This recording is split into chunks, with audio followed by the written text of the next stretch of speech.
Bueno, buenas noches. Tengo el gusto de presentar otra sesión de webinar. El día de hoy presentamos errores en astroplastía primaria de cadera. La presentación está a cargo del doctor Ever Meri de Herrera. Él es médico ortopedista, especialista en cirugía de cadera. Él realizó su práctica en el Hospital de Magdalena de las Salinas. Actualmente realiza su práctica privada en el Hospital Ángeles Metropolitano. Es expresidente y miembro fundador de la Sociedad Mexicana de Cirugía de Cadera. Buenas noches, doctor Merida. Muy buenas noches. Muchísimas gracias, Pablo. Muchísimas gracias a la Sociedad Boliviana de Ortopedia y Traumatología por la invitación. A todos ustedes, muy buenas noches. Siempre es un placer estar ante todos ustedes. Amo muchísimo el país que me vio nacer. Siempre lo llevo presente. Mi alma está en Bolivia, estoy en México, pero siempre está presente con ustedes. Me da muchísimo gusto también poder en unos momentos platicar, hacer un poco de intercambio y transmitir algo de experiencia y mañas que uno aprende a través del kilometraje o el tiempo recorrido. La plática que tengo programado para hoy, como ustedes verán, se llama artroplastía primaria.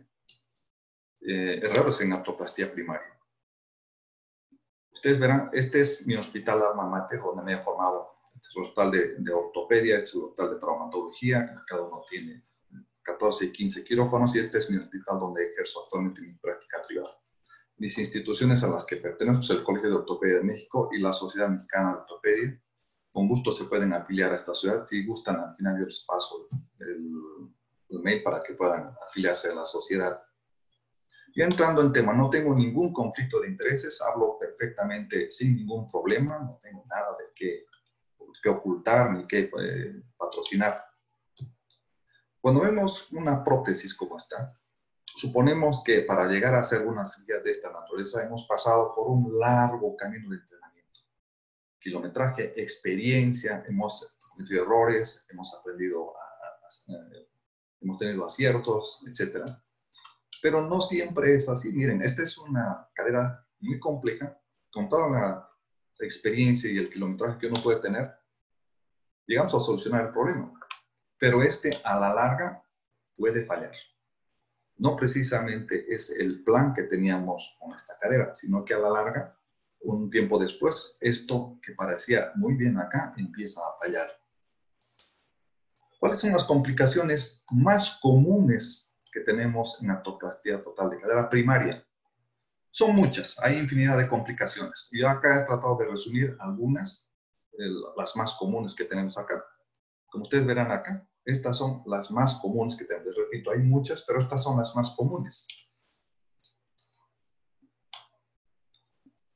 Perdón, no quiere funcionar este. Ahí está. Esta es la principal, la discrepancia de las extremidades inferiores. Es la número 1. ¿Y por qué es la número 1? Porque es la más común en todo el planeta Tierra.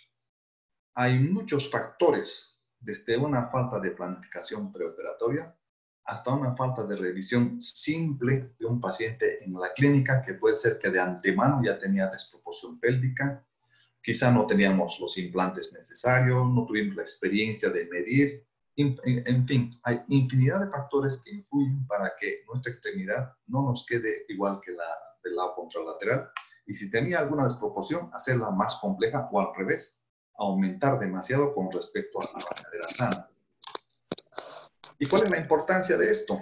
Precisamente porque es la primera percepción del paciente. Es lo primero que se va a dar cuenta el paciente.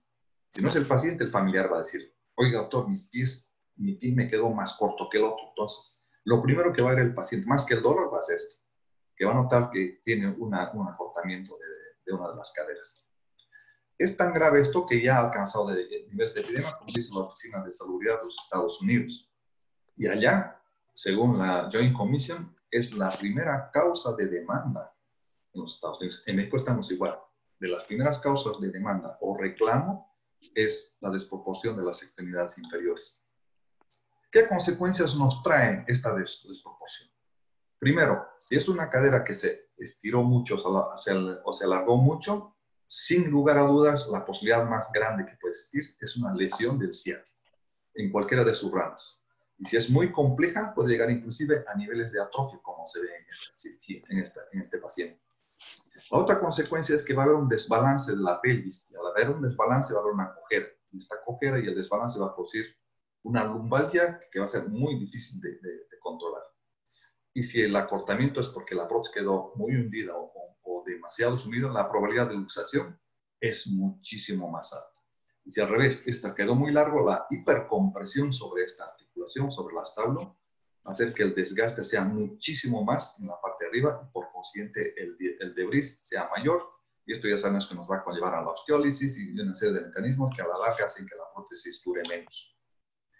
La otra consecuencia es vamos a tener que decir al paciente que use aparatitos o algún zapato de compensación, ya sea en el lado afectado que quedó corto o en el lado contralateral que quedó muy corto porque el reference quedó demasiado largo. El asunto es que el paciente sí va a estar molesto. No acepta muy fácilmente utilizar un zapato como este, especialmente mujeres.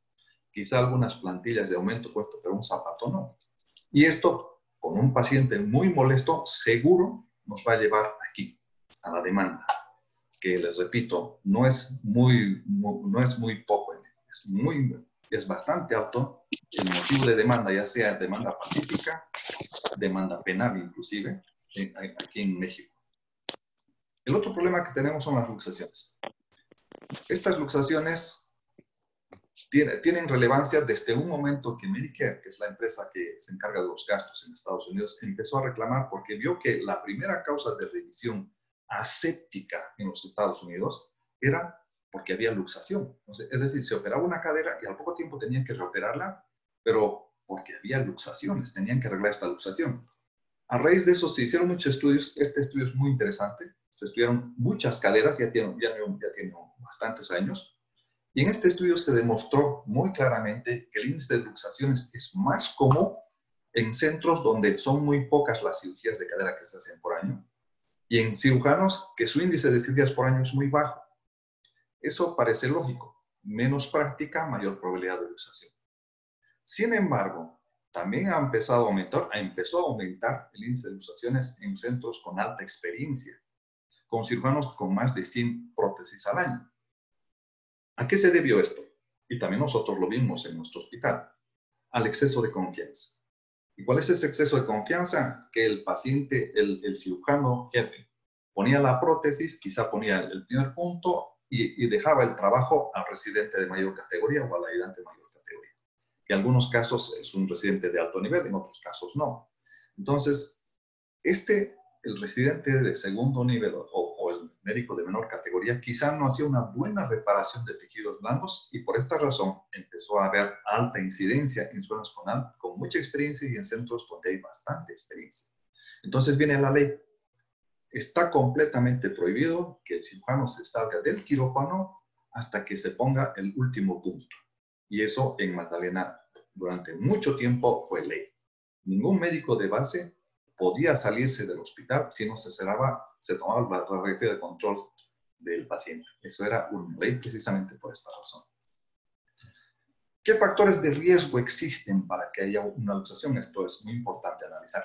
Hay factores que son 100% atribuibles al paciente. Un paciente que tiene alteraciones neuromusculares que de ninguna manera nos va a garantizar que la prótesis esté en su lugar. Un paciente que a veces no tiene idea de que tiene un aparato artificial que debe tener ciertos cuidados. Obviamente, cuanto más grande el paciente, la probabilidad de luxación es mayor. En mujeres, por el efecto de balance de Powell, es más ancha, la probabilidad de luxación es mayor. La gente con mayor índice de masa corporal siempre tiene más probabilidad de luxación. Y si tenemos algunas enfermedades que hacen que haya pérdida de la tensión muscular, inclusive enfermedades que vuelvan a producirnos alteraciones musculares o alteraciones de la conciencia, la probabilidad de que ocurra luxaciones en ellos es alta. Estos factores son los que deberíamos analizar nosotros antes de cirugía y, de acuerdo a lo que encontremos, prepararnos. En estos tiempos ya tenemos copas constreñidas, copas doble movilidad, cabezas chicas más grandes, etc. Pero el factor que nos interesa es los factores quirúrgicos. Este es el apartado que nos interesa más porque este es el tema que estamos revisando nosotros. Errores en artroplastía primaria. ¿Cuáles son las principales causas quirúrgicas? La número 1, sin lugar a dudas, es falla en la posición de los implantes. La gran mayoría es falla en la posición de los implantes acetabulares, ya sea demasiado verticales o demasiado anteversas, como en este caso. Inclusive en el fémur puede haber estas alteraciones, pero el acetablo es el número 1. Y lo que comentaba hace rato, falla en la reparación de las partes blandas. Muchas veces en una cirugía protésica tenemos que quitar toda la cápsula, especialmente cuando son caderas con demasiada artrosis, está muy chiquito. Al momento de poner la prótesis, se alarga el offset, obviamente la cápsula ya no va a llegar, hay que quitar porque es un freno. Si no reparamos, la probabilidad de luxación es alta. Si utilizamos abordajes posteriores, es regla reparar el manguito rotador, por decir algo, de la cadera. Tenemos que reparar y hacer que esto sea un medio de contención y no soltarlo, que es el error que se cometía con los cirujanos de mucha experiencia que dejaban a sus ayudantes. Y otra parte importante es, ya es alejado de la cirugía, esto, no informar al paciente o a la persona que va a cuidar al paciente de qué debe o no debe hacer el paciente. ¿Qué cuidados debe tener? ¿Hasta dónde tiene permitido sentarse? ¿Podrá ponerse los zapatos, calcetines? ¿Cómo se va a bañar? ¿Cómo se va a acostar? ¿Cómo va a entrar al coche? Si va a tener que manejar el coche, ¿cómo va a ser? Es decir, instrucciones. La cirugía protésica no se acaba aquí, continúa acá. Y ese es el otro problema que tenemos como motivo o causa de luxación. Otro hecho importante que ocurre son las fracturas periprotésicas. Esta es una fractura transquirúrgica, una fractura periprotésica, y generalmente ocurre o porque rimamos demasiado y colocamos una rima en forma no ideal. Vean, esta se coloca, vean el eje de esta rima con respecto al eje del fémur. Obviamente va a desgastar muchísimo más el cálculo y al momento de poner la prótesis, al impactar aquí, es posible que esto se abra. O al revés, rimamos bien, para el momento de poner la prótesis no estamos respetando el ángulo del eje y estamos forzando y posiblemente esto rompa. A veces es la inexperiencia, demasiado fuerte, tanto en el fémur como en el establo, y obviamente va a producir ruptura. Falsa vía va casi de la mano con las fracturas periprotésicas. Igual, es más común en huesos de esta mala calidad, como verán ustedes aquí. Todos son huesos de mala calidad. Muchas veces es porque no tenemos experiencia, y si tenemos experiencia es que abusamos de nuestra experiencia y tenemos un exceso de confianza. Ponemos, en estos casos son cementos, el cemento fresco, cuando está todavía en fase fresca, siempre lo comparo, es como salivita. Se pone el implante y desliza fácilmente. Si no le dan la orientación perfecta e impactamos con unos huesos de mala calidad como se ve acá o como se ve acá, sin lugar a dudas es que va a ser una falsa vía. A veces, en el afán de hacer cirugías cada vez más chiquitas, no tenemos buena visión de nuestros puntos de referencia. No nos orientamos bien. No vemos cómo está, porque nuestra exposición no nos permite ver puntos de referencia y vamos a cometer este error. Siempre les decía, desde un principio, la orientación femoral con respecto al rimado o la colocación de la prótesis es fundamental. Hay que tener muchísimo cuidado. Inclusive hay que a veces gastar un poco esta parte para que la prótesis pueda entrar en forma recta, especialmente en prótesis como esta, que tiene un angulito que ven acá. Otras son de lomo recto, que no hay tanto problema, pero en esta sí hay que tener muchísimo cuidado. Este es un prototipo de prótesis común que todos nosotros conocemos. Una prótesis monoblock con dientecillos especiales como para hacer un desgaste tranquilo del fémur. En la actualidad existen varios tipos de raspas de canal, muy diferentes. Raspas que quitan bastante hueso, raspas que compactan hueso en la parte más proximal, raspas que compactan hueso completamente en toda su extensión, etc. Hay infinidad de raspas. Hay que tener mucho cuidado cuando estamos usando raspas.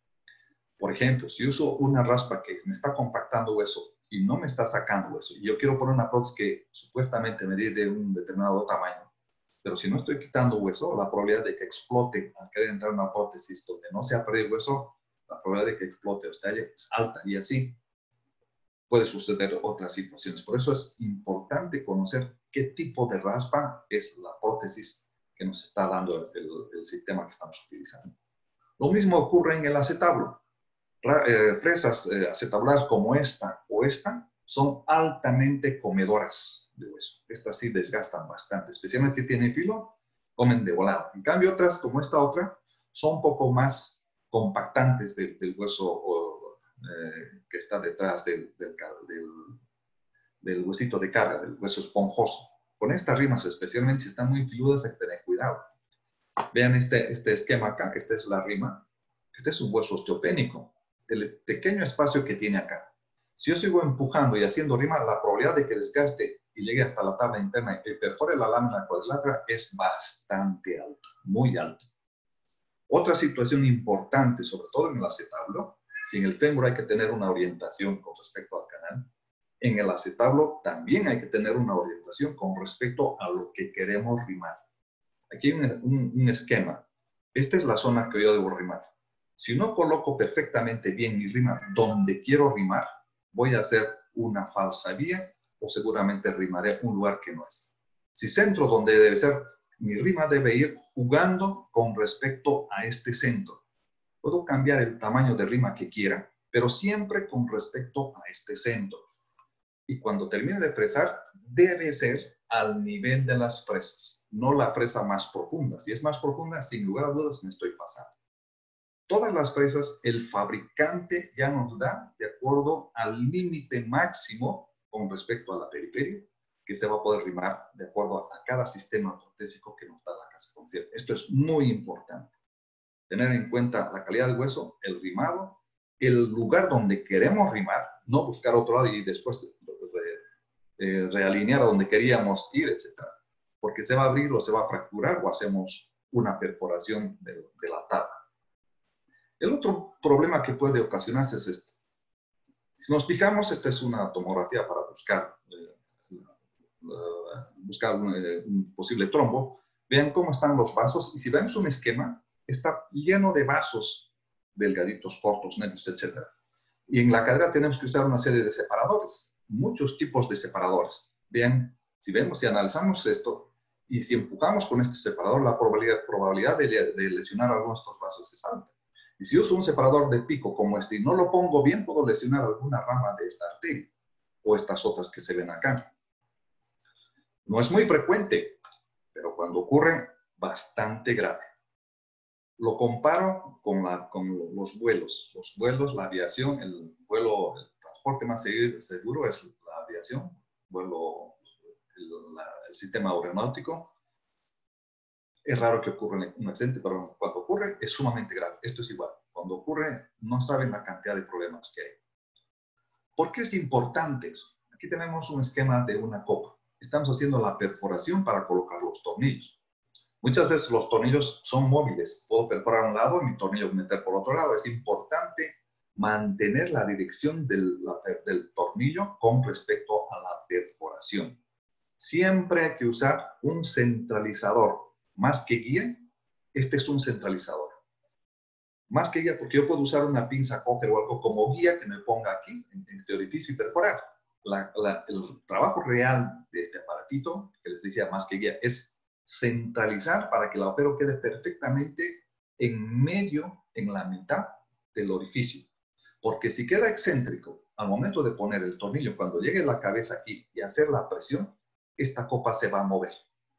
Y si del otro lado pongo el tornillo también excéntrico, o no va a entrar la cabeza acá, o va a ceder el hueso, se va a abrir para que pueda entrar la cabeza. Por eso es fundamental usar este aparatito, colocarlo perfectamente bien para que quede bien centrado nuestro tornillo. Y nuestro tornillo debe ir perfectamente bien de acuerdo a las medidas, no más allá. ¿Por qué no más allá? Veamos este esquema. Esta es la parte exterior de una cadera. Aquí están los músculos laterales, hay por acá, la arteria glútea viene por acá, pero sí se puede ver. El problema es la parte interna, la cara pélvica. Aquí hay un montón, infinidad de vasos. Vasos parietales, pequeñitos, grandes, etc. Hace muchos años, el doctor Le Guinec nos facilitó un poco trazando este sistema de coordenadas, donde vemos las zonas seguras que Le Guinec lo realizó. En la actualidad hay mucha controversia al respecto. Ya está probado, yo he tenido oportunidad de probar, que no es como decía el doctor Le Guinec, pero recordemos, él lo hizo cuando era residente y hace muchos años. Ahora ya hay muchos más estudios, Pero de cualquier forma, esta es una excelente guía para poder colocar tornillos en la mejor zona y evitar zonas donde tenemos más probabilidad de lesionar tanto vasos como nervios en la parte posterior del acetablo. ¿Qué consecuencias tiene esto? O hay un sangrado abundante en la zona quirúrgica, como en este caso, o el sangrado es intrapélvico y no lo vemos. El que se va a dar cuenta que ya ha sucedido varias veces es el anestesiólogo. Cuando el anestesiólogo dice, tengo presión muy baja, algo está sucediendo, hay que parar la oreja y hacerle caso al anestesiólogo. Hay que revisar. A veces en el mismo campo vemos al establo perfectamente limpio, no se ve ningún sangrado ni nada. Hay que buscar un aparatito romo, buscar por el agujerito y si vemos que hay sangre, seguramente se lesionó alguna arteria detrás del acetablo. A veces nos damos cuenta después de algunos días, como en este caso, se quitó el drenaje 3 o 4 días después, aquí está donde estaba el drenaje, se quitó por completo, pero vean, hinchado, con hematoma. Este paciente tiene un sangrado porque seguramente en algún momento se lesionó. Durante la cirugía no se vio que había sangrado, pero después de la cirugía sí estaba sangrando de algún lado. Obviamente, si utilizamos sistemas de drenaje, colectores de drenaje, vamos a notar que hay demasiada pérdida de sangre y es cuando tenemos que parar mucho oreja. Pero no nada más es vaso sanguíneo, sino lesión neurológica de cualquier tipo, dependiendo qué nervio se haya lesionado. Dependiendo de ello, va a ser la gravedad de la lesión que tenga nuestro paciente. El otro problema que a veces no le hacemos caso son los procesos tromboembólicos. Virchow ya nos describió esta excelente triada. Si la corriente venosa es muy lenta, obviamente se van a sentar las plaquetas, etcétera, y va a formarse un trombo.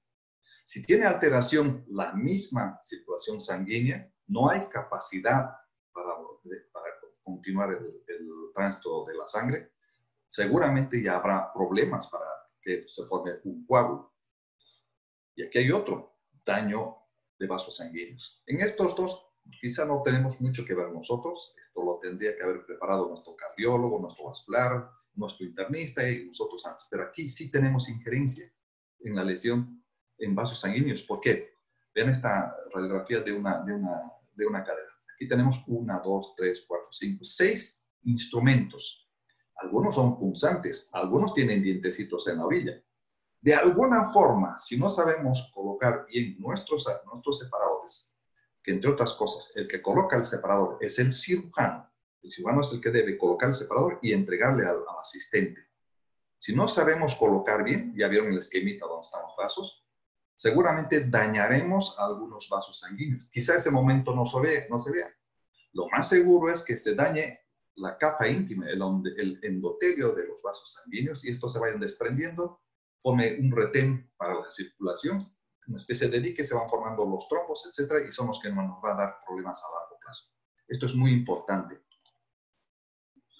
Y el último, en mi opinión, el último gran problema que podemos nosotros ocasionar es infección. Y la infección viene desde acá, no conocer bien a esta paciente. ¿Tiene caries? ¿No tiene caries? ¿Tiene algún proceso infeccioso escondido? ¿Tiene antecedentes de haber tenido infección alguna vez? ¿Cómo está su infección renal? Quizá tiene, como dicen las señoras, se me cayó la matriz y al jalarse la matriz, al tener una tosis, seguramente va a tener caída también del receptáculo urinario, etc.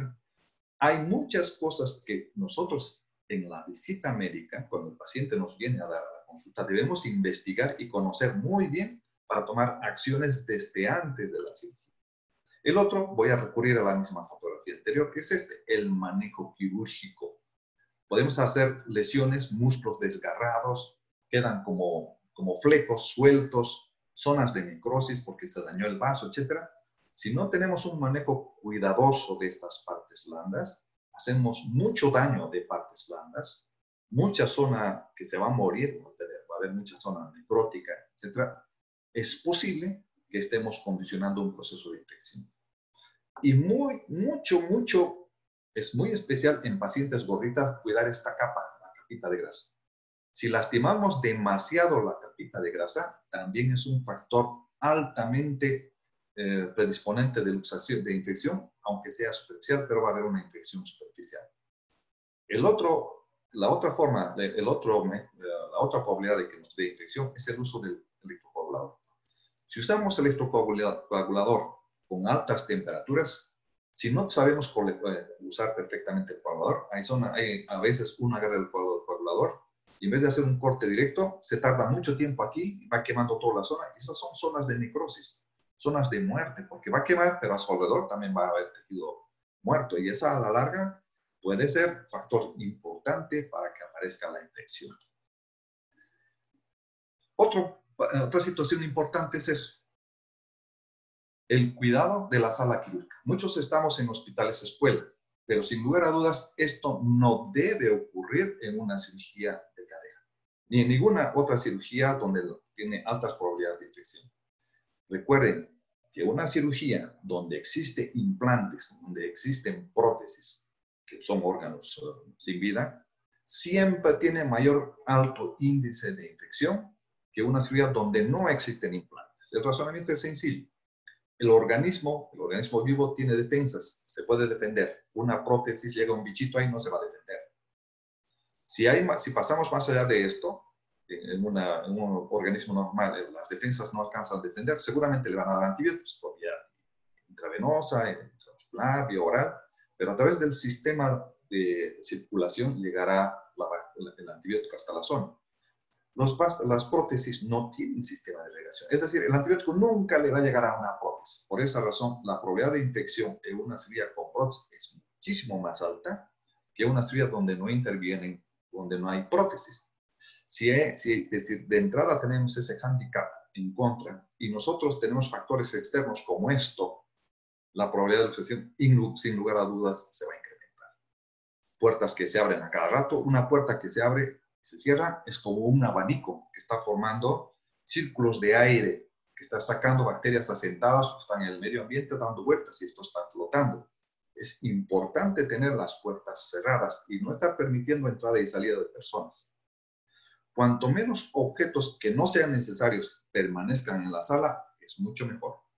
Precisamente a que estos microorganismos están flotando, se pueden asentar y uno se puede apoyar o de alguna forma llegar, o con el simple hecho de pasar cerca del objeto se van a formar corrientes de aire.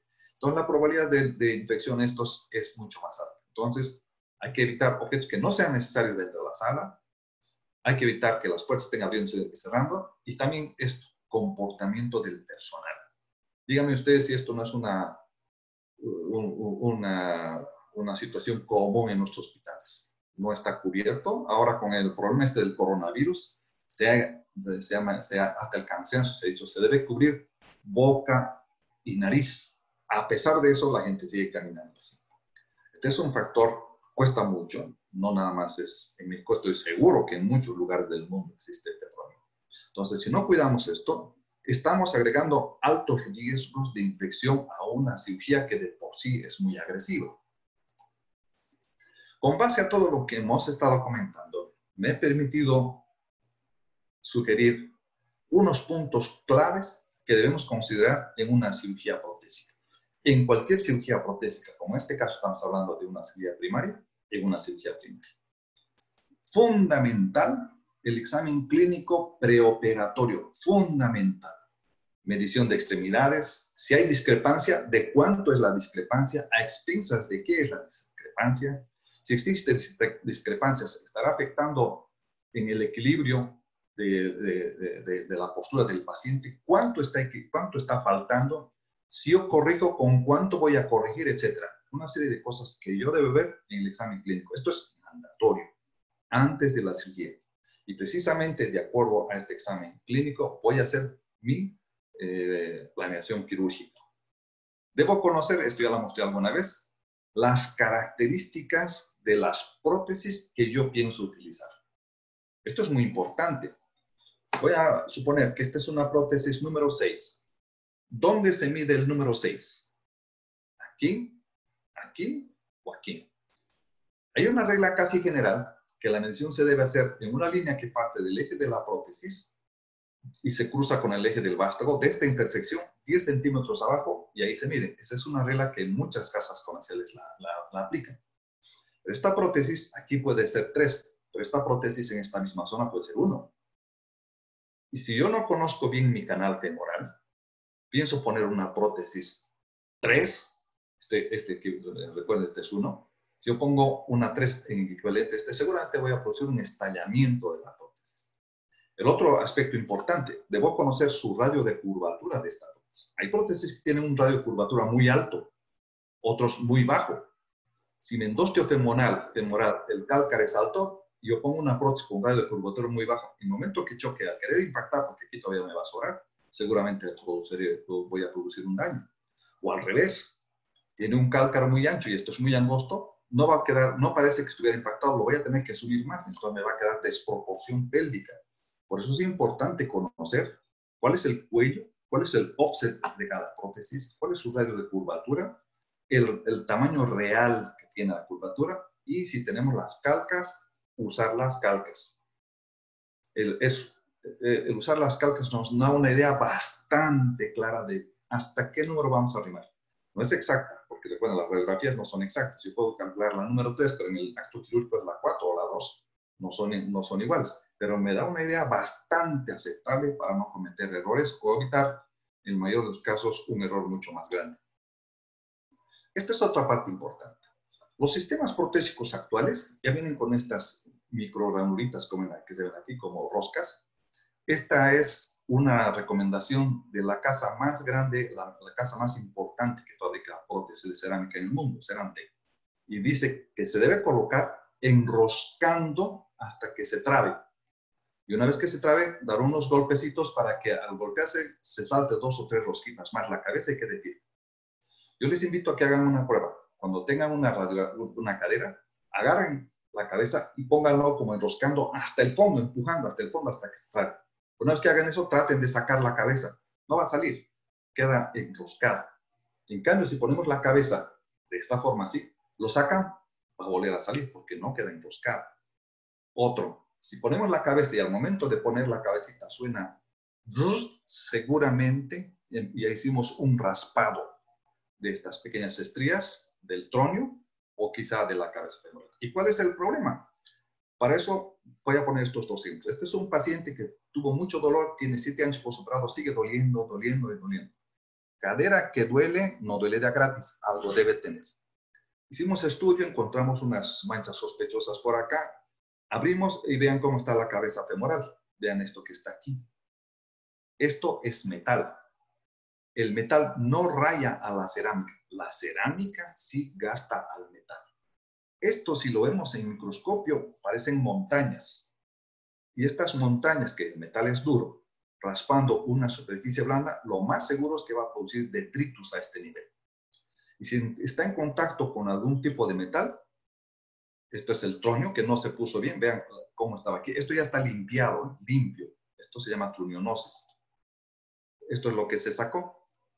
Y vean este otro caso. Este tiene 10 años, más años que esta otra cadera. Esta se tuvo que reoperar por un accidente, no porque falló, es un accidente. Se quita la cabeza y vean el interior. Esta sí se puso con técnica correcta, casi no existe nada. Esto es prácticamente como se quitó, no tuvimos que limpiar nada. Hay situaciones, estas son caras metálicas, todas estas ya están perfectamente limpiadas. Vean aquí cómo está perfecto, totalmente pulido la parte interna. Aquí hay zonas como si estuvieran con óxido, hay zonas con ranuras, etc. Hay distintos tipos de lesión tanto del tronio como de la cabeza femoral. Esto a la larga nos va a producir cometalosis o algún tipo de problema, pseudotumores, etc. Por eso es importante saber colocar bien la cabeza femoral. Y es mejor hacer caso a la recomendación que nos dice la empresa que fabrica las cabezas, la mayor empresa de fabricación de fabricante de cabezas o partes para prótesis, que es Cerantec, una empresa alemana, fabricante de las cerámicas Biolox. Y la otra parte importante es la planificación preoperatoria, pero quirúrgica. O sea, tengo que planear cómo va a ser mi cirugía. Una buena radiografía donde voy a tener que ver una serie de condicionantes o revisiones, pero ya dentro de mi calca, para mi planeación ya quirúrgica, no para planear cómo va a ser mi cirugía general. Esto ya es mi acto quirúrgico. ¿Para qué me sirve una placa de radiografía? Primero debe ser una buena AP, centrado, para que yo pueda ver accidentes, fallas, deformidades, como se ven acá. Calidad de hueso.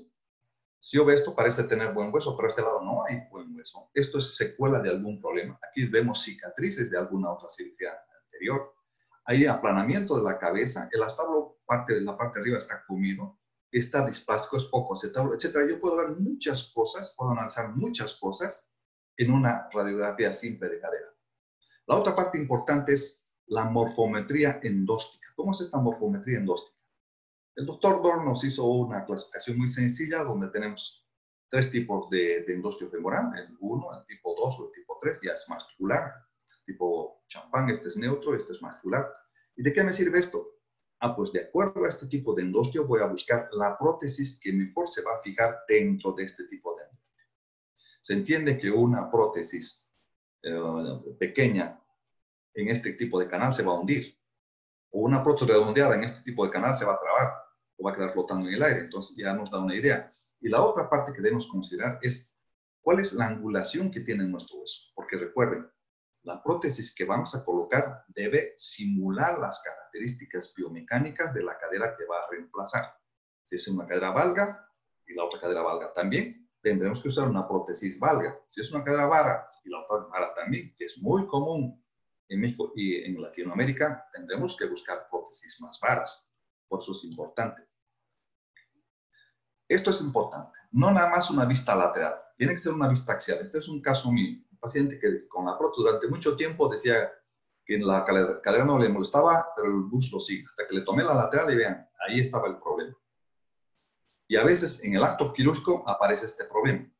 Por eso es mandatorio, sobre todo en pacientes de baja estatura, gente chaparrita, pequeñita, petizo como decimos por allá, es necesario tomar una placa lateral. La placa lateral se llama axial, porque si ustedes piden lateral le van a poner al paciente de lado, van a tomar un rayos X y se van a montar las dos caderas. La placa lateral en una cadera se pide como un axial. Y de acuerdo a esto, seleccionar el tipo de prótesis que vamos a necesitar. Esto es muy importante.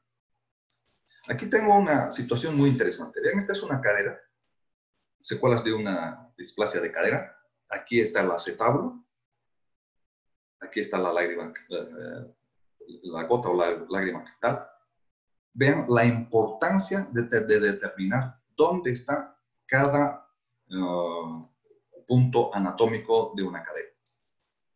A este paciente se le puede dejar una prótesis como está acá. ¿Qué pasó aquí? Que simplemente se arrimó donde estaba el canal, donde estaba el acetablo, se dio la forma y se puso la prótesis. Entonces sigue con el mismo problema. Nunca aceptó, está por fuera. Por lo contrario, se quiso profundizar, pero se pasó, como decimos, se pasó de tueste y nos salió peor. Ni tan, ni muy. ¿Y qué debemos hacer aquí? Pues debemos conocer las líneas o marcas de referencias anatómicas normales que existen en una cadera, que son estas: la línea iliopectínea, la línea iliosquiática, que es la que nos va a dar el tope más profundo, la lágrima o gota. Esto es fundamental porque esto marca el nacimiento del acetablo real. Recuerden que la lágrima está formada por el trasfondo acetabular, esa parte metidita donde está la tienda del ligamento redondo, esa es la que forma la lágrima. Luego tenemos que ver cuál es el tope que tiene esta cadera a la que queremos rimar. Conociendo la parte más alta y donde empieza la cadera, yo puedo determinar dónde voy a hacer mi rimado y cuánto de injerto o algo necesite colocar en esta zona. Otra cosa importante es determinar cuál es mi borde anterior y cuál es mi borde posterior. Siempre las caderas deben tener anteversa. Si en un momento dado esto hace un churrito, se da la vuelta, esta cadera tiene retroversa, está orientada hacia atrás. Desde mucho cuidado. Aquí yo ya puedo calcular, o puedo más o menos, calcular es la palabra, cuánto de anteversa voy a dar a mi foco. Entonces, estas líneas son importantes de determinar en la simple radiografía protésica. Y en mi planeación, yo ya voy a saber que cuando esté rimando debo ubicar mi trasfondo acetabular y, como les decía, cómo se rima el acetablo, poner la zona donde voy a rimar, ni aquí ni acá, y a partir de aquí empezar a rimar. Seguramente mi rima saldrá de esta forma y este espacio, este triángulo me quedará hueco. Y es aquí donde seguramente voy a necesitar algún tipo de injerto. Hay que tener cuidado con los huesos osteoporóticos. Vean este caso. Este es un paciente que ya tiene 16 meses después de una fractura de cadera. O sea, tiene casi año y medio con esta fractura de cadera. Es un paciente ya grande. Se le pone una prótesis de fricción directa y vástago corto. A las primeras, obviamente, empieza a ver, seguramente ven ustedes la protrusión que ya tiene aquí, porque esto durante año y medio no ha funcionado. Aquí hay una osteopenia impresionante. Una prótesis de fricción directa, obviamente, se va a comer. Y a la menor torsión que ocurra con la mala calidad ósea que tiene, incluso por el tiempo de no usar, y por el mecanismo, por la causa fractura, que de por sí ya tenía osteoporosis, obviamente al primer mal palanqueo que se haga, pues, se va a romper, va a fracturar. Ten mucho cuidado. Y esto es muy común en pacientes con osteoporosis. Fáciles de salir, ni nos damos cuenta. Empujamos, no nos damos cuenta. Estos son casos de gente que ya tiene kilometraje operando.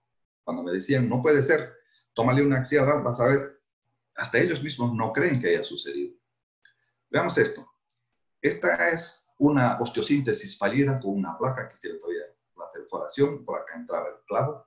Se hace la cirugía, aparentemente está bien, una AP, pero si lo tomamos una axial, vean esta parte, lo voy a magnificar. Bien. En una lateral axial, lo que en una AP parecía normal, en la axial está mal. Y es el día de la cirugía. Aquí vean el drenaje, etc. Por eso es fundamental tomar una radiografía cuando se utilizan placas largas. Aquí se utilizó prótesis largas, aquí se utilizó una prótesis larga a fin de evitar la zona mala que había dejado la placa anterior, el clavo placa. Se puso una prótesis larga. Cuando se utilizan estos tipos de prótesis, por favor, siempre tomar un control axial, porque esto es lo que puede suceder. El fin que todos nosotros buscamos en una prótesis es un buen press fit, sea una prótesis no cementada o una prótesis cementada. En la prótesis cementada, el press fit consiste en que se intruya el cemento dentro de las cavidades del canal o del acetato. Ese es el press fit, porque si no hacemos press fit preoperatorio antes de poner la prótesis, el cemento va a quedar por afuera, no va a entrar y la fijación que va a tener, porque recuerden, el cemento no es pegamento, funciona por fijación. Este a la larga se va a mover y va a aflojar. Entonces, esto es lo que debemos buscar, un buen press fit. Pero a veces buscamos un buen press fit como este y no nos damos cuenta que este era un paciente con una mala calidad ósea, una osteopenia impresionante, por eso se usó cemento. Vean, al impactar, nunca se dio cuenta, sino hasta tomar por completo. Vean la fractura que se tuvo. Y no nada más en el acetablo, también en el fémur. Por querer lograr un buen press fit con una prótesis, quizá por un poco de falta de experiencia de la persona que está haciendo la cirugía, no tiene un poco de feeling, o quizá le dejó al residente o algo, esta idea de querer conseguir un buen press fit, si no tenemos en consideración lo que deberíamos haber analizado en una placa simple de caderas, nos va a condicionar fracturas. Planear las cirugías, hacer una planeación. Aquí les pongo un ejemplo de una cirugía no planeada. Queda la prótesis así. Si nosotros nos fijamos, esta es la línea que une los tocantes mayores. Esta es la línea horizontal del piso. Vean, todos los ángulos están inclinados. Aquí el brazo de palanca está completamente acortado con respecto al otro y ya tiene la prótesis. La secuela, sin lugar a dudas, va a ser esta, es lo que comentaba en un principio. La dismetría de las extremidades inferiores. Esto no es lo que nos va a ocasionar. Hay que buscar una serie de elementos que ya desde el momento que planeamos la cirugía vamos a utilizar. Este es un elemento muy sencillito de usar. Si veo que tiene un acortamiento en mi cadera o un alargamiento, en mi cálculo, en mi planeación, en mi radiografía, pongo unos pinecitos, unas marcas y mido de cuánto es y a cuánto quiero o disminuir o alargar. En mi transquirúrgico hago lo mismo, pongo los pinecitos, puedo poner un control de fluoroscopía o radiografía para ver que sean los puntos que yo había planeado poner en mi cálculo preoperatorio y en mi radiografía.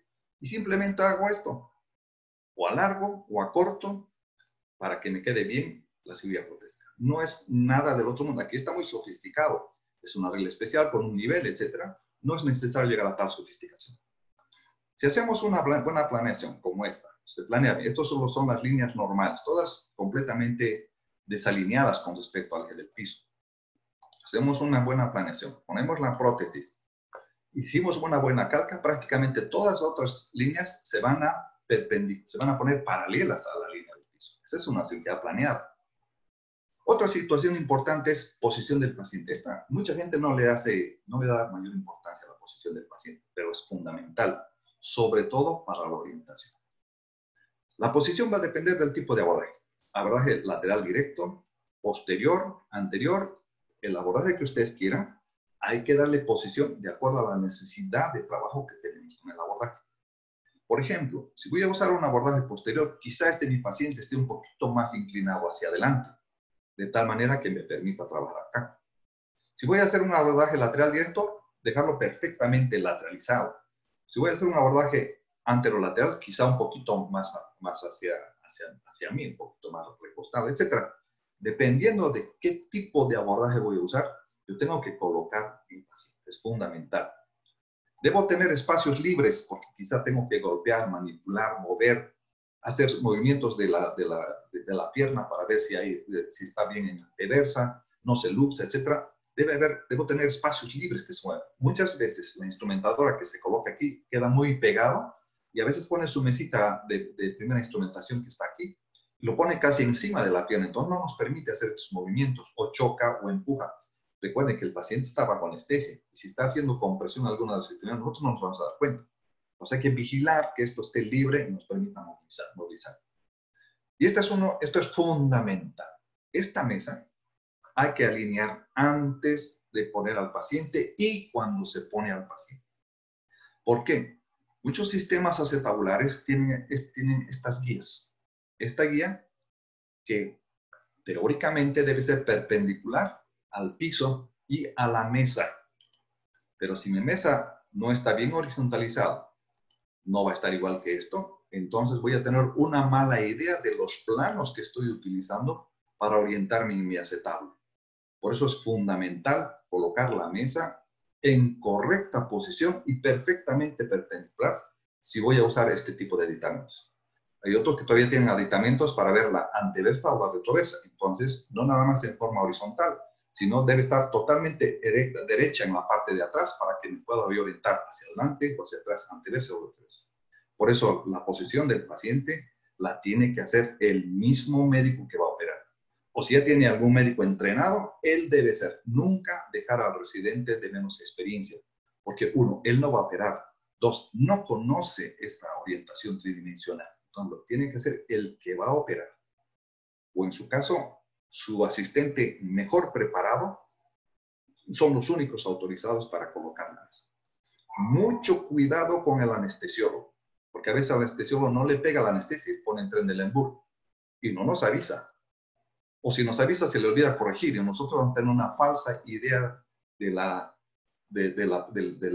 posición del implante. Entonces, hay que tener muchísimo cuidado. Otras veces el paciente inclina tantito la cadera porque no le está pegando bien el anestesia, etc. Entonces, tenemos que tener muchísimo cuidado con respecto a la orientación y posición de la mesa. Ahora, mi recomendación, el que más conocen ustedes y el que más dominio tienen, ese es el mejor abordaje. El que ustedes quieran, con el que les va mejor, es el mejor abordaje. Va a variar, cuando uno ya tiene experiencia, va a variar si va a usar lateral, anterior, posterior, de acuerdo al tipo de prótesis, al tipo de cadera y al tipo de funcionalidad que le quiere dar a la cadera. Obviamente, de acuerdo a esto, el cirujano debe escoger y planearlo y de acuerdo a eso decir cómo va a ser su abordaje. Lo que sí no se puede hacer de entrada son los abordajes mínimos, sobre todo en gente que está empezando. Hay gente que está empezando y quiere hacer un abordaje de este tamaño. Con un abordaje de este tamaño, lo primero que va a ocurrir es que van a perder sus puntos de referencia. No los va a ver, no se va a poder orientar. Esto no ocurre con la rodilla. Nosotros abrimos la piel y la rodilla está inmediatamente expuesta. Y la rodilla tiene unos aparatitos que incluso me dicen cómo debo cortar. Es más, en una rodilla yo me puedo ir hacia los pies y como hacen muchos colegas rodiólogos, ahí le apuntan. Así, perfecto, de frente a la derecha, no queda bien alineado. En una cadera no se puede hacer eso. Tenemos que ver puntos de referencia dentro de la articulación.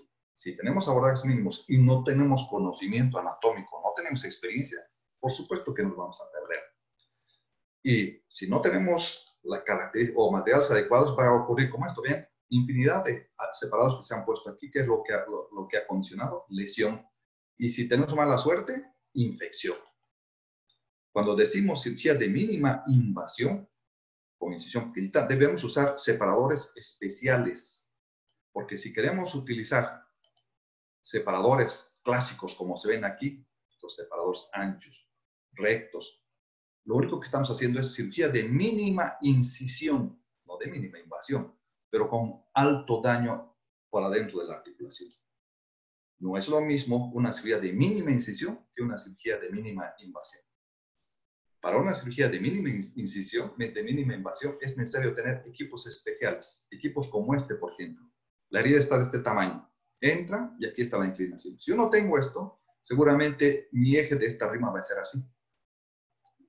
¿Sí? El eje va a ser oblicuo, como se ve aquí, y mi incisión llega, como está hasta el borde de esta imagen, va a chocar aquí. Entonces voy a lesionar o el músculo o la piel. Y ni se diga que esta paciente esté gordita, que quedaría más o menos hasta acá. Es imposible, o me va a hacer que coloque en falsa posición mi acetato. Entonces, si queremos hacer este tipo de abordaje, tenemos que utilizar aparatos especiales, separadores especiales. Consejo: cuando estamos empezando, las cirugías siempre deben ser lo más amplia necesaria posible para que yo me pueda orientar. Conforme vaya agarrando experiencia, mi incisión cada vez va a ser menor.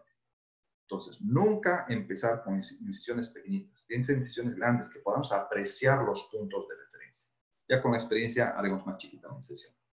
Entonces, no hablemos de cirugía de mínima invasión si no tenemos equipo especial. Este es otro punto importante que a veces no le hacemos caso. Luxación de la cadera. Vean esta cadera, prácticamente está encarcerada dentro del acetablo, metida casi pegada. Si yo me pongo a forzar como me ocurrió con esto es lo que sucede: fractura. Y si mi ayudante es bien dotado, hiperfijolémico, bastante alimentado, va a echarle todas las fuerzas del mundo en el afán de quererme ayudar. Y va a ocurrir esto. Entonces, cuando tenemos caderas de este tipo, que yo ya debía haber previsto en mi planificación radiográfica, debo haber usado una serie de elementos, liberado las fijaciones, bridas, tejidos acortados, liberado completamente para que se pueda mover. Si no lo puedo mover, quizá cortar un poco de mi borde anterior, si es que tengo, y si no, de plano hacer osteotomía. Quitar un pedacito, una especie de moneda, y con un tirabuzón terminar de sacar lo que está aquí adentro, si se puede. No, con un cincel partirlo. O sea, tengo que ver las formas, cómo voy a sacar esta cadera sin forzar, porque o rompo esto, o rompo la pared anterior, si estoy en un abordaje lateral, o si estoy en un abordaje posterior, rompo la pared y el pilar posterior. Entonces hay que tener mucho cuidado cuando queremos luxar la cadera. El otro punto importante es esta: la colocación de los implantes. Esto es fundamental, sobre todo en prótesis no cementadas. Cuando uno rima el canal debe quedar así, exacto, de manera que la prótesis entre como si fuera un sable en su funda. Si nosotros, aquí vemos, queda perfectamente bien. Si nosotros no manejamos bien la orientación de las rimas, yo puedo estar orientando perfectamente bien, pero no le giro a mi ayudante y hace un abordaje posterior que está con la pierna para arriba, o un abordaje lateral que está con la pierna para abajo, y él se está moviendo, obviamente mi raspa aquí va a hacer un juego, y lo más probable es que esto, en vez de que sea recto, haga una especie de cúpula acá. ¿Cuándo se nota eso? Cuando ponemos la prótesis. Si ponemos la prótesis y aquí se forma una especie de espacio de cúpula, estuvo mal rimado. Es mejor agarrar la cabeza que quitamos, sacarle un poco de injerto y rellenar y compactar perfectamente bien. Por eso la rima es fundamental, el rimado es fundamental en su orientación cuando es prótesis no cementada, porque va a entrar exacto. Cuando es una prótesis cementada, no importa que haya errores o alguna cosa, porque el cemento va a llenar estos espacios. Aquí sí es importante la orientación en la prótesis. Cuando se pone una prótesis no cementada, no se orienta la prótesis cuando se pone, porque ya tiene funda hecha. Se orientan las raspas, no la prótesis. Las raspas son las que nos van a dar la orientación. Lo único que hacemos es colocar la prótesis, empujar con la mano hasta donde llegue y de ahí impactar a donde habíamos pensado impactar. Esto no sucede, repito, con las prótesis cementadas, porque va a haber un manto de cemento aquí. Y recuerden que la prótesis siempre es más pequeña que el canal. Tenemos un manto de cemento aquí, que está medio líquido, medio aguado, y una prótesis. Si yo no manejo perfectamente bien mi prótesis, esta prótesis va a estar haciendo juego dentro del cemento. ¿Y qué va a ocurrir? Que va a agarrarse, o se va a agarrar muy mal, o de plano se va a aflojar. Y se va a hundir, va a haber una serie de problemas. Entonces, fundamental en una prótesis cementada, la orientación de la prótesis dentro del canal. Y hay que tratar de mantener una capa perfectamente equidistante, con un grosor parejo en toda su extensión. Y en una prótesis cementada, siempre pidan a la casa proveedora que lleve el centralizador, por lo menos de la parte distal, para garantizar una capa de cemento más pareja en la parte distal. Muchas prótesis tienen centralizador en su parte distal y también la parte proximal. La parte proximal no es tan necesaria porque nosotros vemos aquí y lo podemos centrar. Es importante la colocación de los implantes. Como verán, en todo lo que he estado hablando, en toda esta mi perorata que he estado dando, todo lo que hemos estado platicando lo podemos resumir en una cosa que se llama planeación preoperatoria. Planeación preoperatoria: desde que el paciente llega a la consulta, averiguamos patologías, posibilidades de infección, posibles enfermedades que hagan que mi prótesis afloje por osteoconsunción, etc. Hasta planeación del mismo tipo de cirugía. No es necesario contar con estos sistemas actuales. Una simple ventana, como se ve acá, con unas calcas, es más que suficiente para hacer una buena planeación de esta cirugía y hacer de que cuando se le pone una prótesis a un paciente, decirle, cuando el paciente le pregunte ¿cuánto me va a durar?, ustedes con la absoluta seguridad le van a decir entre 25 y 30 años. Absolutamente seguro, cementado o no cementado. Eso es lo que van a poder afirmarle a este paciente. Muchas gracias. Espero que haya sido de interés, que les haya levantado un poco de curiosidad y supongo que vamos a tener una serie de preguntas, Luther. Sí, ¿cómo está? Muy buenas noches, doctor. Muchísimas gracias por la charla, muy interesante. La verdad es que ya hay muchas preguntas que se hicieron y usted las respondió a medida que avanzaba la charla, la temática. Y bueno, vamos a tratar de resumir. Mil disculpas con el auditorio si no mencionamos algunos nombres de quienes hicieron las preguntas, por cuestión de compactarlas y poder presentárselas mejor. Además tenemos como invitado parte del panelistas al doctor Rogelio Rey, quien pues tienen unas estadísticas muy envidiables en su país en relación a artroplastías. Rogelio, ya te vi. Ya te vi. ¿Cómo estás, Rogelio?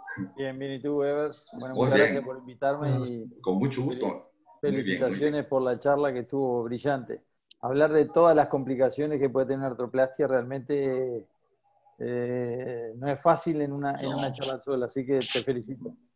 Muchas gracias, Rogelio. Muy amable. Vamos voy a hacer un paréntesis. Siempre lo he dicho y lo voy a volver a decir, Rogelio. Las personas que más experiencia tienen en América son el Uruguay y con Rogelio. Es el país donde más prótesis cementadas se ponen con la mejor técnica y tienen todas las pruebas porque tienen un registro de todas sus prótesis. Impresionante. Estoy fascinado con eso. Muchas gracias. Vamos a dar paso al doctor Moisés Rebollo. Él nos va a ayudar a coordinar las preguntas. Por favor, doctor Rebollo, si ya las tiene listas. Sí, buenas noches, doctor. Igual nuevamente, Hola, muchas felicidades y muy buena presentación, doctor. A continuación, pues vamos a dar algunas preguntas que vienen pues de todas partes, como la del doctor Guimaraes de Brasil, doctor, que pregunta, ¿usted qué superficies de contacto usa en pacientes jóvenes para reducir el desgaste? Rodrigo, qué placer saludarte. Ya sé que andas por ahí, por Brasil. Un placer. ¿Qué prótesis uso en pacientes jóvenes para evitar mayor desgaste? Sin lugar a dudas, mi preferido es cerámica. Ese es mi preferido. Pero tiene sus bemoles. Si es un paciente descuidado, que va a estar corriendo, brincando, no puedo ponerle una prótesis cerámica, porque lo más probable es que va a tener alto riesgo de fractura del acetablo si nos queda la cabeza. En este tipo de pacientes, yo prefiero poner cerámica contra el polietileno altamente entrecruzado y, si es posible, con agregado de un antioxidante. Este par de fricción le da un poco más de resistencia y mayor durabilidad. ese es mi método, cómo selecciono qué par de presión pondría una persona joven. No sé si respondí a tu pregunta, Rodrigo. No sé si está en línea el doctor Rodrigo. Bueno, la siguiente pregunta, doctor. ¿Qué concepto tiene de las órtesis abductoras para el manejo de las prótesis de cadera en el cuidado de las luxaciones posoperatorias? Hay muchos sistemas de órtesis. Hay órtesis que se ponen en medio de los pies, un triángulo con un velcro. Hay órtesis que se ponen como un cinturón a nivel de la cintura, con una abrazadera que agarra el muslo y la mantiene en ABD, que para mí es de las más cómodas. Y bueno, por mucho aparato externo que se utilice, órtesis de esta forma o de la otra forma, si no corregimos el motivo de la luxación, lo más seguro es que estos aparatos no nos ayuden mucho. Sí sirven de ayuda, pero de ninguna manera me dan garantía. La garantía es buscar cuál es el mecanismo de luxación de mi prótesis y atacar eso. Y seguidamente buscar un colaborador para que me mantenga la abducción de las extremidades.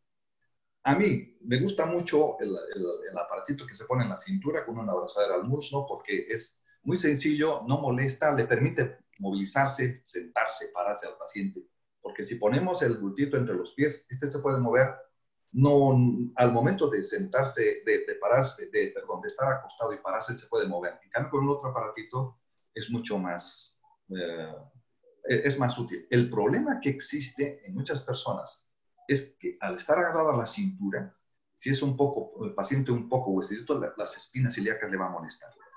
Y si es un varón con una bien nutridito, con una pancita un poco caída, siempre está empujando y está molestando. Ese es el único problema. Perfecto, doctor. Rogelio tiene una pregunta. Nosotros lo que en ocasiones usamos cuando sabemos que la luxación es posterior es usar una rodillera ortopédica. Con una rodillera ortopédica larga el paciente no puede flexionar la rodilla y al no poder flexionar la rodilla no puede flexionar la cadera. Es como... Y a veces eso lo toleran, a veces lo pueden llegar a tolerar un poco más que la férula pelvi-muslo, digamos. Sí, que es más molesta la férula, sí. Hay otra forma también de usar, esto es más para instituciones, poner una especie de bota corta, chiquita, con un palo abajo, un palo ahí abajo, antirotacional, para que no se mueva el paciente. Se le pone una botita chiquita muy fácil con un palo y ya. Esto es recomendación para casos de paciente institucional, para que no esté comprando aparatos, y ahí se puede ir de alta inclusive a la casa y con eso se mantiene derechito. Ahora, otra forma, eso es otro tip. Los primeros días quizá el yeso. Se le puede quitar el yeso y decirle al paciente que se consiga un zapato que no lo va a usar.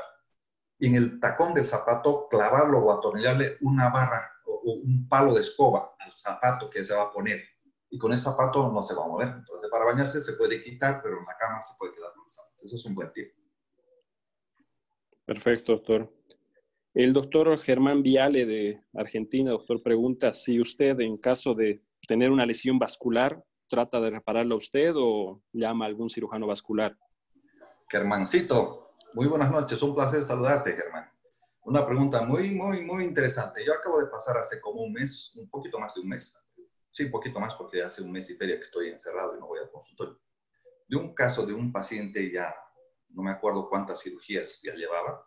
Al momento de limpiar el acetábulo, el trasfondo acetabular, de alguna forma se jaló una arteria y fue un sangrado impresionante.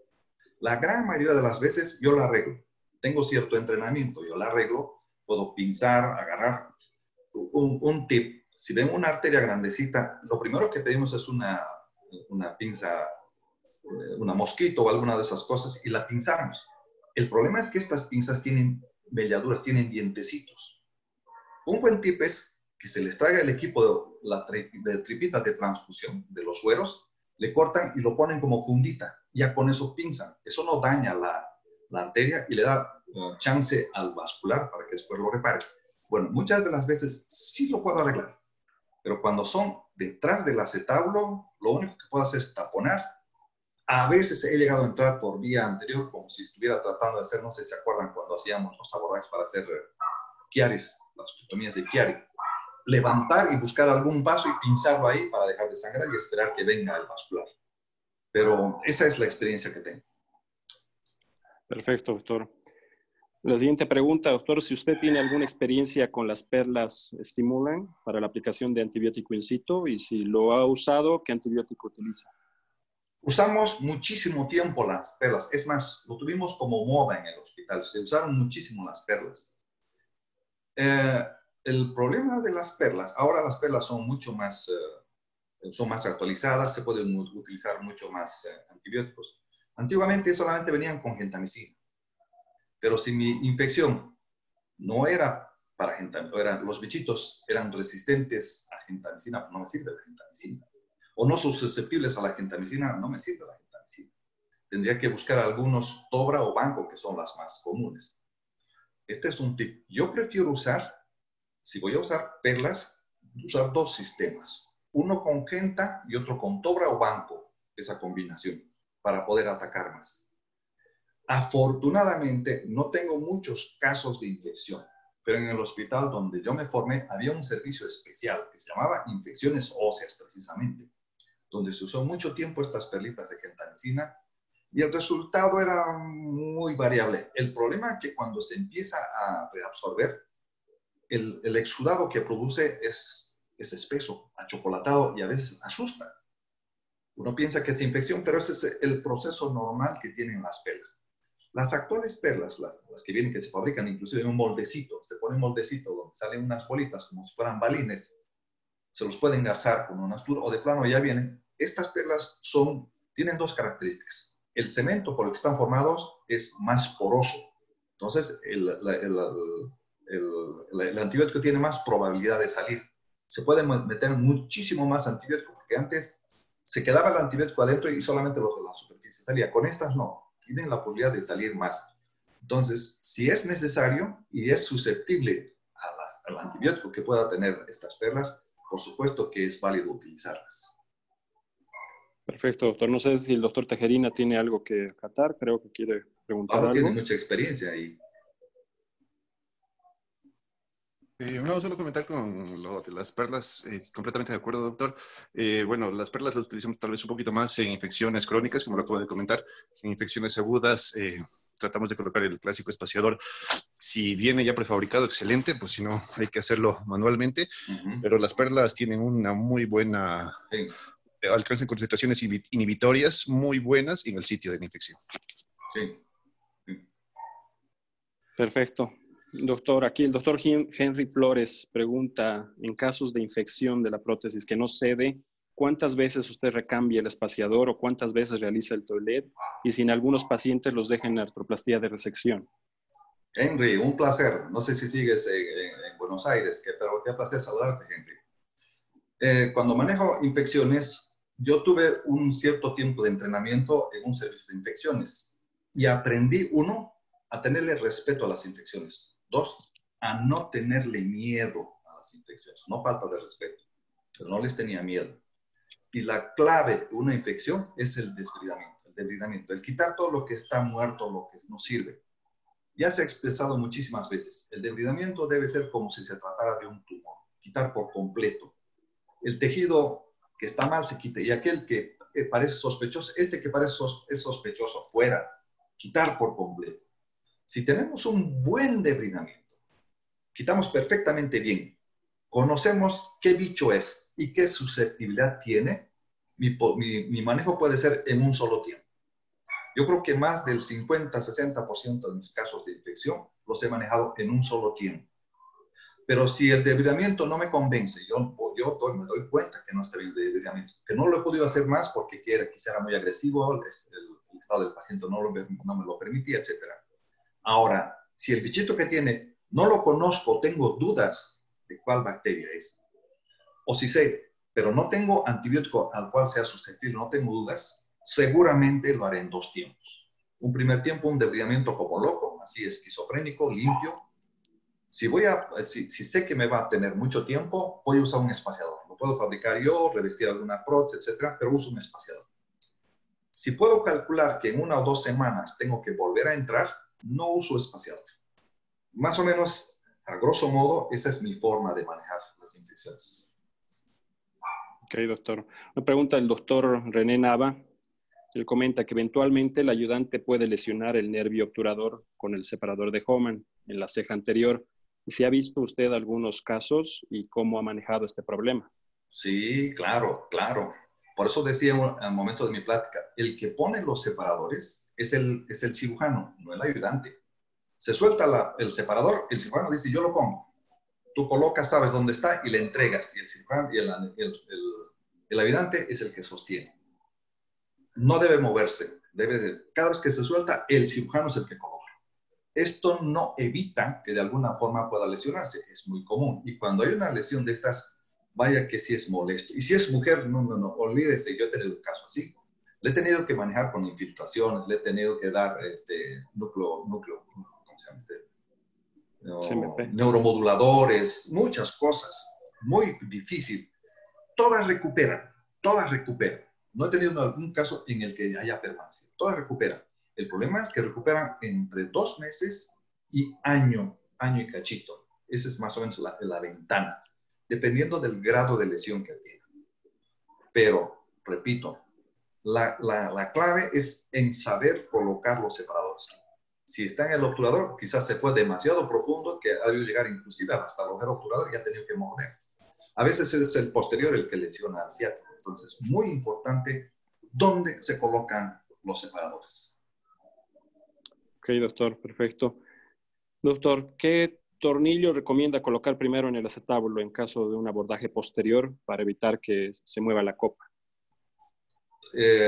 Tornillos para sostener la copa. Los tornillos para sostener la copa tienen 2 condiciones fundamentales. 1, no son de punta, son de punta roma, que no rompan, no perforen. 2, sus roscas no son cortantes como para utilizar en un fémur en caso de una fractura, que necesitamos tornillo autorroscante.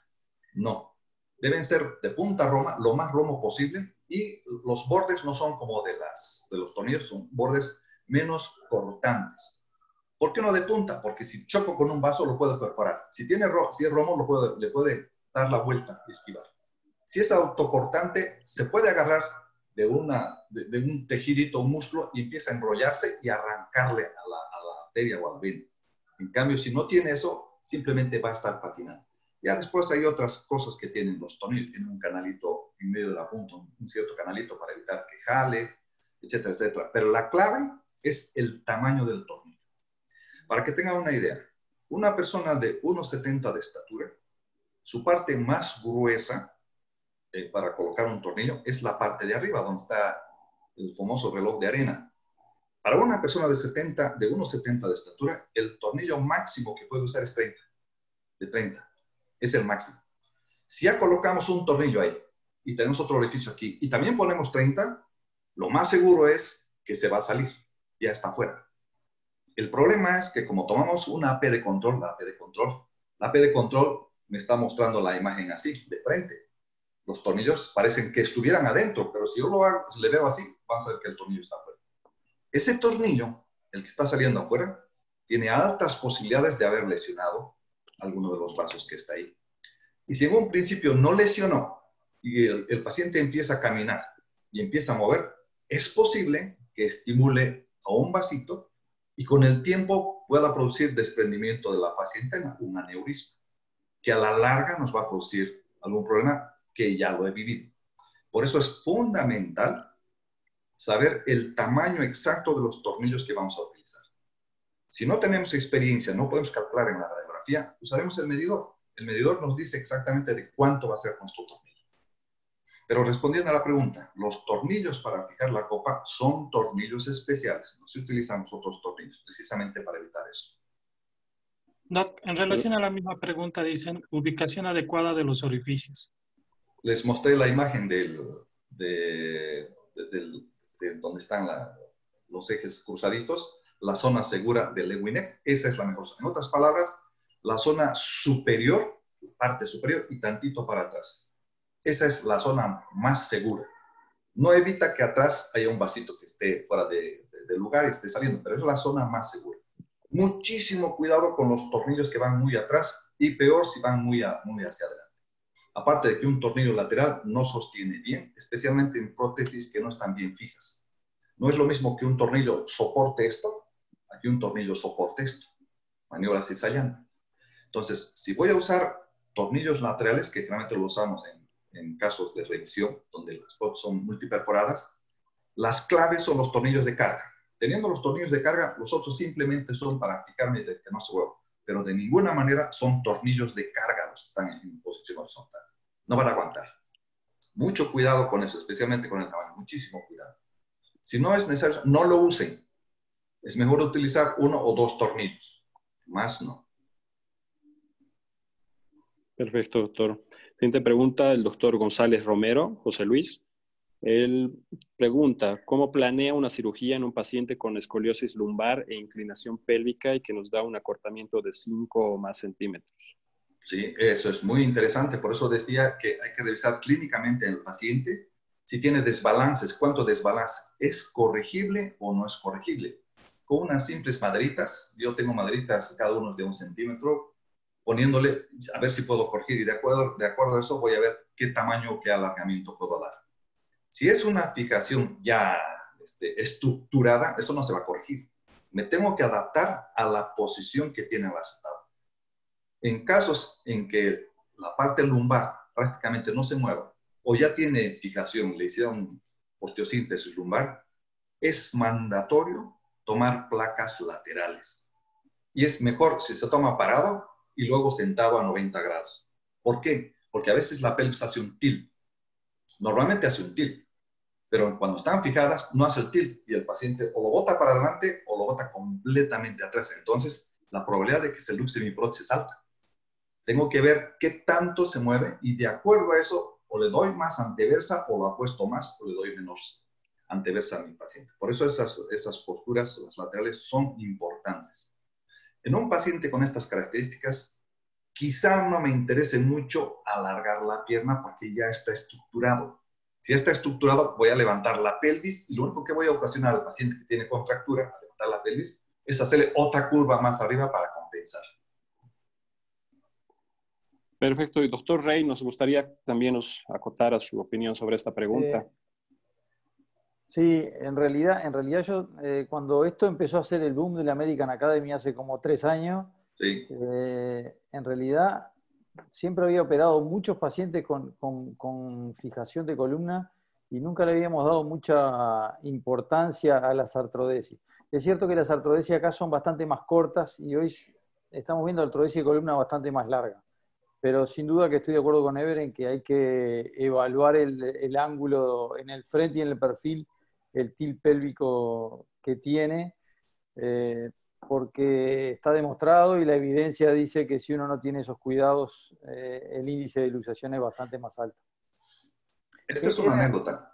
Sí, Esta es una anécdota. Hace muchos años, hace 20, 25 años, en Magdalena Salinas, yo tuve un caso de un paciente. Este paciente era el hijo del que nos lustraba los calzados, muy conocido en el hospital y todo, y tenía un problema de estos, ¿no? Fue operado por el servicio de escoliosis y todo, tenía problema de cadera, le operé y se luxaba, todo el tiempo andaba luxándose, y había revisado y todo. Y cuando le comenté al cirujano que le operó, que en paz descanse, no está con nosotros, él me dijo, ¿por qué no le toma de lado? Porque ellos de regla sí toman las radiografías de lado y de frente. Y me dice, mire, ¿cómo está el acetablo? Él fue el que me dijo, el acetablo cambia. Si lo sentamos hacia así, ¿en qué posición se luxa? Cuando el paciente está en cama y se quiere levantar para pararse o para accionar, es cuando se luxa. Ahí es cuando dije, no, pues sí es importante hacer eso. Ahí es donde yo aprendí. Ya con el tiempo empezó a pasar. Pero a lo que voy, la importancia del kilometraje. Siempre de alguna forma se aprende. Una pregunta, Ever, sin llegar al diálogo personal. ¿Cuánto tiempo, cuándo los dejas manejar? Porque a mí me parece que en la incidencia de luxación también influye el aprendizaje y lo que uno le transmite a los pacientes. ¿Cuándo los dejas manejar? ¿Y cuánto tiempo les haces usar el alzawater si lo usás? Porque cada vez la gente más joven opera más pacientes y creo que se despreocupa de cosas que son importantes, y más cuando los pacientes tienen mucha movilidad. Las fracturas o los pacientes que de repente tienen una cadera con mucha movilidad previamente. Sí, eso es muy importante. Por eso decía causas de luxación, posición de implantes, reparación de partes blandas y las instrucciones al paciente o al que va a cuidar. Y entonces las instrucciones están a la altura a la que debe sentarse, tanto en la silla como en el baño. Yo prohíbo a mis pacientes, porque no los veo, no los puedo controlar, que se sienten en sillones de sala, de living, de comedor, de sillones blandos, porque es un sillón muy blando, muy cómodo. El sentarse no es problema, porque el paciente va, se acomoda y al final se deja caer, no es problema. El problema, donde hay mucha acción mecánica, es al pararse, al hacer esta maniobra, se flexiona y es cuando ocurren las luxaciones. Por eso no, les prohíbo usar estos sillas. Les digo, solamente sillas de comedor, porque las sillas de comedor tienen una cierta altura y la mullidez de las sillas de comedor son totalmente aceptables. Con esto yo limito las posiciones forzadas. 1, 2. Siempre obligo a mis pacientes que deben usar un alza para baño, un aumento de baño del WC para que no esté muy bajo. Claro, si el paciente es chaparrito no hay mayor problema. Y en muchos hospitales, el hospital donde yo manejo, ya los inodoros para las cirugías de cadera sí son altas, no hay problema, pero en la casa no. Entonces, desde antes, cuando todavía está en la consulta, estoy planeando la cirugía, le pido, necesito una andadera o andador sin ruedas con tal característica y consígame un aumento para baño para que lo pueda manejar. ¿Cuánto lo va a usar? Depende, uno, de la capacidad que tiene mi paciente de entender qué es lo que va a cuidar. Si es un paciente muy lógico, muy entendido, musculatura bien, yo no tengo problemas en que 2, 3 semanas quitando los puntos ya no hay problema. Pero si veo que es un paciente quizá joven pero reacio, les digo por lo menos un mes. ¿Ya? Esa es la forma como yo manejo. ¿Cuándo maneja el coche? Tengo casos en que el paciente le operé en la mañana, en la tarde se va de alta y se han ido manejando su coche. No está permitido, yo no permito. Pero cuando dice, ya llegué doctor, sí, estoy un poco cansada, es que la manejadita como que me cansó. Entonces no es uno ni dos, tengo varios casos que el paciente maneja. Y uno de mis casos es un paciente que operó en Ciudad de México y de Ciudad de México hasta Phoenix, Arizona, se fue manejando su coche al día siguiente. Es decir, en estos tiempos, las prótesis, los acetablos, especialmente algunos acetablos como se quitan, haciendo una buena reparación de partes blandas, tenemos un gran margen de seguridad respecto a la luxación. Pero yo, de regla a mis pacientes les digo, un mes, después de un mes puede manejar. El otro punto importante, relaciones sexuales. Las relaciones sexuales, dependiendo de este mismo tipo, les permito o a las 2 semanas o al mes o mes y medio. Tengo un esquema de posiciones sexuales, las que no están permitidas y las que están permitidas. Entonces les digo, estas que ve acá, que dicen con una cruz, que no están permitidas, estas posiciones o las que se parezcan a estas, no están permitidas. Estas o las que se parezcan a estas están permitidas. O sea, la instrucción que se le da al paciente es fundamental. Mi esquema es, les opero, si opero en la mañana, en la tarde camina, se van. Pero cuando es de aseguradora, no, en México no se permite. La aseguradora no permite que se vaya ese día. Tengo que esperarme obligadamente hasta el día siguiente. Entonces, la mayoría de mis casos es opero, ese día se quedan, hacen sus ejercicios, al día siguiente a la mañana camina y al mediodía o en la misma mañana o en la tarde se van. No hay problema. Y solamente pido ambulancia si vive en pisos con escaleras y no tiene elevador. O sea, donde hay gradas y no hay elevador. Porque sí tengo mucho cuidado que el paciente esté subiendo las escaleras. Pero si tiene elevador cerca de la casa, no, ni pido ambulancia. El paciente se va en el coche, se va con la persona que le va a cuidar, etcétera. No hay mayor problema. Entonces, opero entre 10, 12, 14, 15, 16, 17, en ese rango es la cita para quitar puntos. El quitar puntos es para hacer una pequeña revisión y ya. Pero mi valoración ortopédica recién es a los 2 meses, o a los 3, o al mes, dependiendo qué es lo que hice, cómo hice, qué esperanza tengo yo de crecimiento óseo, si hay cemento o no. Pero más o menos así. Después de ese control, a los 3 meses de regla viene mi otro control, que más o menos ya sería 6 meses después de operado. Cuando son 6 meses de operado, pido mi primera radiografía de control. Todo paciente, cuando termino de operar, ya le puse los parches, me pongo en posición boca arriba, le tomo el control de radiografía y esa la guardo. A los 6 meses viene mi control para que yo pueda comparar si hay algo que está pasando. Mi próximo control, ahora sí es 6 meses exactos, o sea, el año de operado. Y después cada año, durante unos 3, 4 años. Si veo que está estable, cada 2 años. El paciente debe venir. Nunca doy de alta a un paciente. Nunca. Tiene que estar viniendo siempre el paciente. Ese más o menos es mi esquema. Perfecto, doctor. Hay una pregunta para el doctor Rogelio desde México. ¿Qué técnicas de cementado utilizan en Uruguay, doctor? En realidad no usamos la última técnica de cementación, no usamos, algunos sí y otros no usamos pistola, sí usamos tapón distal, presurizamos y tenemos mucho cuidado en qué momento ponemos el tallo. En realidad está demostrado que las técnicas de última generación mejoran mucho la técnica radiológica de cementación, pero también pasa que cuando uno mira la radiografía de los resultados de los pacientes operados hace 25, 30, 35 años, son todos con técnicas de otra generación, y si uno lo hace bien, los resultados que uno puede esperar son muy buenos. Habitualmente yo no uso pistola habitualmente, lo usamos con una jeringa y lo ponemos prácticamente líquido, pero sí demoramos para poner el tallo, sí, el tallo para que haga buena presurización. Bueno, yo no estoy en contra del cemento, me gusta muchísimo el cemento, siempre defiendo el cemento. Cuando yo empecé cadera, empecé con cemento. Tengo pacientes de 30, 35 años, siguen perfectamente bien. La técnica que utilizamos, nosotros no teníamos pistola ni nada de esas cosas, pero era técnica de razonamiento lógico. Cuando uno compra un pegamento, clarísimo dice el pegamento, limpie y seque perfectamente las superficies. Una vez que coloque la superficie a pegar, no lo mueva hasta que seque. Vaya, eso es un principio universal.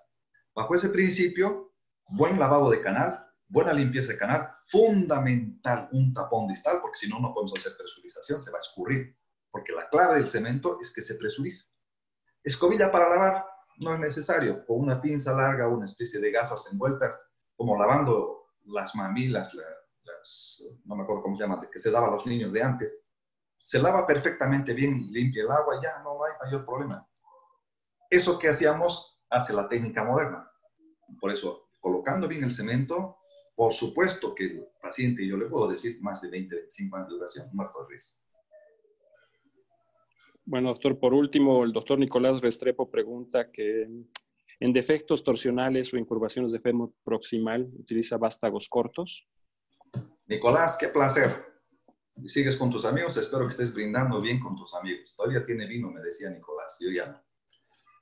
Lo ideal, en donde hay defectos proximales, defectos de la metáfisis, de la diálisis, etc., lo ideal son prótesis cortas. Eso es lo ideal, porque te quitas de todos los problemas del mundo. Pero si no tienes esta opción, no tienes chance, te va a tocar hacer osteotomía de alineación para que pueda penetrar el vástago largo. Pero lo ideal, si tengo oportunidad de hacerlo, yo uso vástagos, no los cortos. A mí me gustan los vástagos metafisiarios. Es decir, el vástago estándar, pero recortado, tipo AMIS, tipo META, ¿cómo se llama? De Biomed, la Taper. Este tipo de vástagos sí los uso. Sí. Doctor Rogelio, ¿tiene algo más que añadir? Está cerrado tu micrófono. Nada importante. Creo que hay algunas preguntas ahí en base a infecciones. Creo que en las infecciones, como decía Ever, todo lo que se hace y no solo lo que hace el traumatólogo, o sea, en las infecciones creo que todo el equipo trabaja para evitar infecciones. Hay alguna pregunta también de tromboprofilaxis, que no hay duda que hay que hacerla, y los mecanismos son múltiples. Y hay alguna pregunta también del ácido tranexámico, que hoy ya no es discutible por ninguna vía. Es regla, yo los uso en todos, es regla. Digo, para resumir un poco, y de mi parte agradecerles a todos. Así que te agradezco, Ever, y te felicito. Muchas gracias, Rogelio. Muchísimas gracias a todos ustedes. Creo que ya no tenemos más preguntas por cuestiones de tiempo, ¿verdad, Moisés? Tenemos muchísimas preguntas, doctores, pero por cuestiones de tiempo creo que no vamos a poder completar, ¿no? Sí. Doctor Luther. Sí, muchísimas gracias, doctor Mérida, por la brillante exposición, pues, y esperamos seguir hablando de este tipo de temas. Hay mucho que hablar en la artroplastia de caderas. Muchísimo. Tenemos a mucha gente apasionada en este tema. Esperamos también contar con la participación del doctor Rey, ya en un tema como panelista central. Vamos a extender la invitación, sí, por supuesto. Y muchas gracias al comité igual y a todos los participantes de este seminario web. Muchas gracias, doctor Rebollo, doctor Tejerina, a toda la Sociedad Boliviana de Ortopedia y Traumatología, la filial Cochabamba, quien está organizando. Y pues hasta una próxima oportunidad. Muchas gracias a todos. Muchas gracias. Placer saludar, Rogelio. Gracias. Todos, Gracias, Ever. muchas gracias. Hasta pronto. Gracias. Hasta luego. Adiós, adiós.